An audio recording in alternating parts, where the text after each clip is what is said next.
Hey guys, been painting a couple different things today, and I decided I should have recorded earlier. It's gonna get a little dark in here. Um, Anyways, I got this guy right now on my little paint station. Uh, this has been a long overdue project that I've had forever now.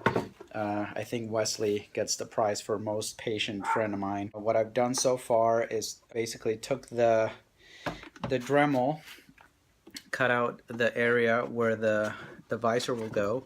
I primed the entire helmet, and then as you can see, I don't know if you can tell, let me just get outside. I added some color on top of the primer, some metallic, some black. And the reason why I did that is, as you've seen maybe on one of my other videos, the last helmet that I did for Wesley, I did topical. I did it with brushes, all acrylics and brushes. This guy I'm going to do with just spray paints and airbrush. So I'll show you guys kind of what this ends up looking like. Next step here is to mask all of the areas that are going to end up being black, and then I'm also going to use some latex masking to add some battle damage before I put on the olive green layer of paint on this guy. Alright guys, so after you Dremel out the visor part, you prime. Well, before you prime, you gotta sand down the seams on this a little bit. Nothing too crazy. You can use just like some standard, I use this wire mesh just because it's finer, because the seams weren't like too visible to begin with. This was a pretty clean cast. Then I went ahead and primed it with some sandable primer.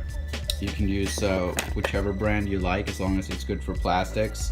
This is all rotocasted in resin, so you gotta use something that's good for resin, for plastics.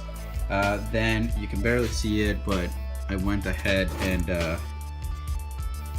kind of masked the areas that I want to leave in this metallic paint that I applied after the primer. So after I go on top of this with the olive, I'm gonna peel away all the parts that I kind of masked with this liquid latex. So other than that, just masked with some masking tape the other areas that I want to leave in the black or metallic color. And now it's ready for that olive. I'm gonna use just some Italian olive by Krylon.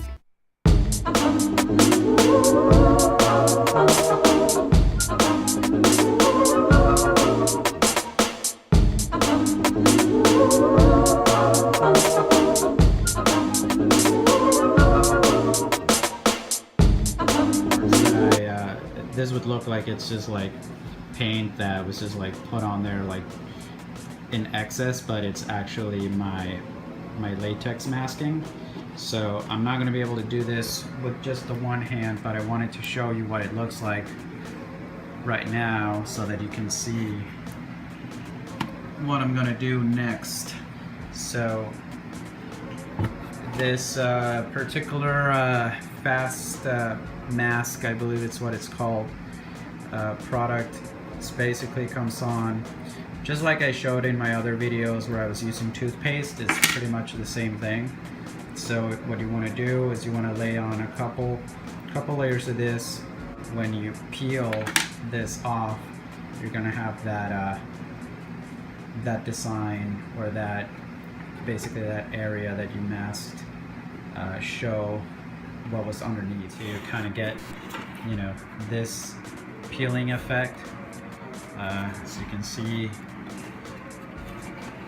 looks quite different than if you were to just kind of brush on some battle damage.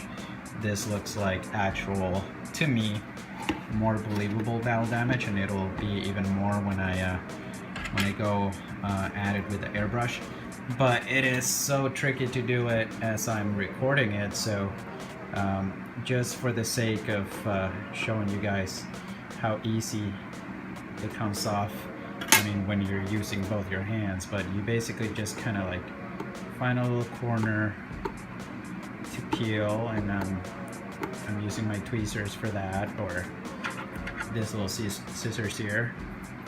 So you'll kind of want to find that area, and then once you have it, you just kind of pull at it, and then it'll be like.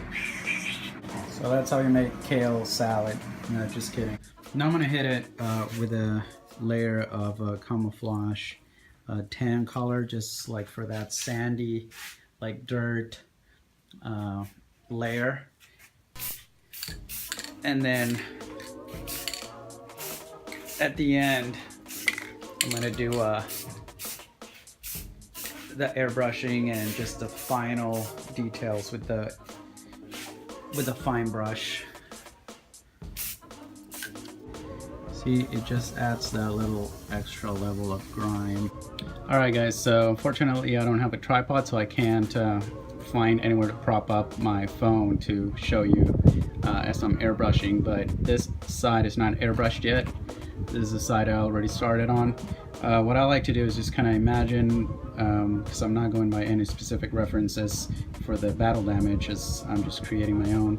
Just imagine, you know, how the enemy fire would hit the helmet, like what would happen, where the streaking would go, for all the, you know, kind of bird marks. Just overall grimy, getting it to look, at least to me, you know, realistic, in quotation marks. And you know, I'll show you guys kind of the finished product once I seal all the paint, finish airbrushing this, seal the paint, and then I'm gonna add the visor at the end and just pat this for my friend Wesley. But so far, you know, so far so good. I think this is gonna look pretty nice. I'll show you also a comparison between this guy that I did with spray paint and the one that I painted with just acrylics and brushes.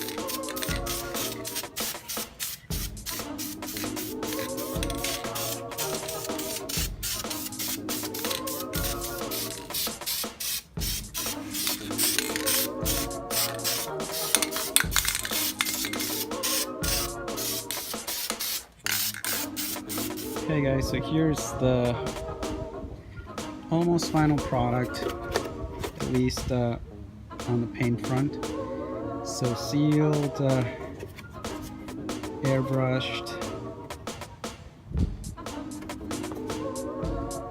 battle damaged.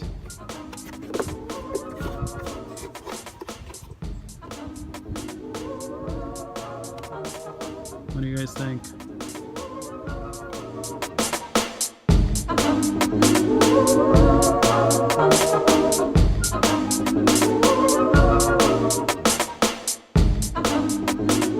The visor isn't glued on permanently yet. I just put it on there so you guys could get a good idea how this looks. I also need to pad the inside to make it comfortable and nice when you wear it. So this guy was done, as you guys saw, with all in spray cans and the airbrush, and with the layered method for the battle damage. This is the guy that I painted before, and I did this guy with all actual brushes.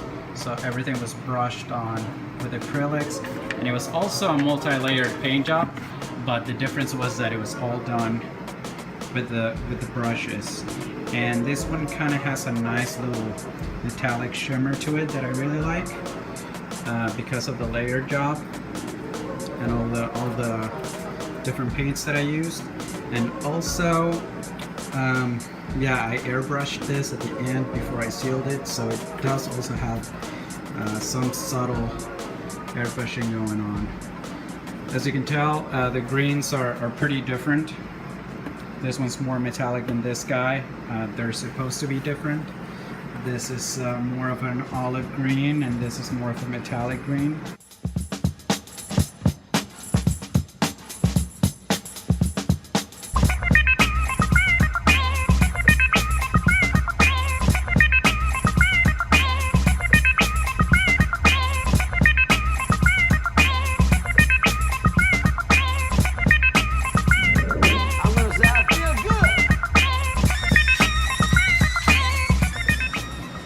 getting so much footage. I've been painting multiple things, doing multiple videos for you guys, that I don't even know where I am with each one of these. So I think I'm gonna wrap this one up.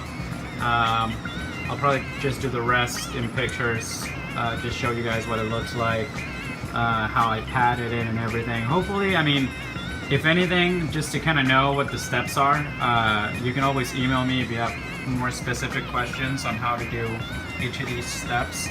I know, I wish I would have gotten somehow to like a tripod or something so that I could have shown you as I'm airbrushing just some tips for how to airbrush, how I do my airbrushing, but it's just so hard to hold the phone and do the airbrushing at the same time. So I hope at least, you know, the steps are useful to you guys, and let me know what you guys think about these paint jobs, what you prefer, cans or brush on paint jobs, layered or topical.